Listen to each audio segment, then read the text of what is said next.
50 years దాటిన వాళ్ళందరికీ కూడా జనరల్గా క్యాన్సర్ స్క్రీనింగ్ చేయించుకోమని అందరికీ చెప్తాం, రైట్.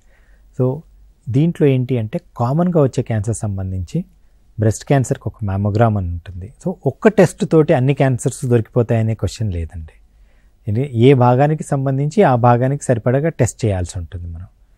సో బ్రెస్ట్ క్యాన్సర్ సంబంధించి మ్యామోగ్రామ్ అండ్ స్మోకర్స్ ఉంటారు 10 ఏళ్ళు దాటిన తర్వాత 10 ఏళ్ళ పైన స్మోకింగ్ అయింది అనుకున్నట్టయితే ఈ పేషెంట్స్ అందరికీ కూడా లోడో సిటీ స్కాన్ అని చెప్తాము, అది చేయించుకోవాల్సి ఉంటుంది.